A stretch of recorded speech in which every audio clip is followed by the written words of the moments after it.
for you.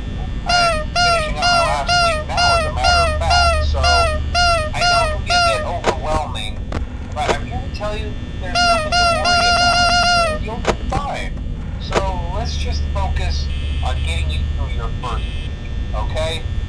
Let's see. First, there's an introductory greeting from the company that I'm supposed to read. It's kind of a legal thing, you know. Welcome to Freddy Fazbear's Pizza, a magical place for kids and grown-ups alike, where fantasy and fun come to life. Fazbear Entertainment is not responsible for damage to property or person.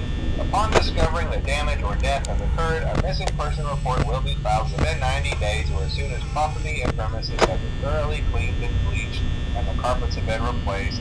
Blah, blah, blah. Now, that might sound bad, I know, but there's really nothing to worry about. The animatronic characters here do get a bit quirky at night, but do I blame them? No. If I were forced to sing those same stupid songs for 20 years and I never got a bath, I'd probably be a bit irritable at night too. So remember, these characters hold a special place in the hearts of children and we need to show them a little respect, right? Okay. So just be aware, the characters do tend to wander a bit. They're left in some kind of free roaming mode at night. Something about their servos locking up if they get turned off for too long.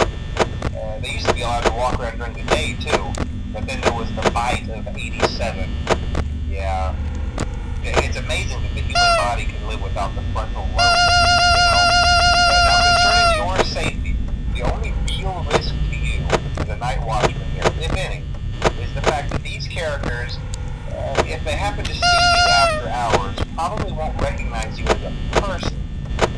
They'll most likely see you as a metal endoskeleton without its costume on. Now, since that's against the rules here at Freddy Fazbear's Pizza, they'll probably try to forcefully stuff you inside a Freddy Fazbear suit. Now, that wouldn't be so bad if the suits themselves weren't filled with crossbeams, wires, and animatronic devices, especially around the facial area.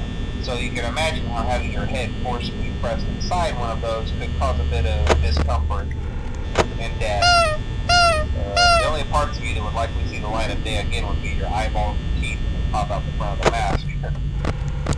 Yeah, they don't tell you these things when you sign up. But hey, first station of the breeze. I'll chat with you tomorrow. Check those cameras and remember to close the doors only if absolutely necessary. Gotta conserve power. Alright, good night.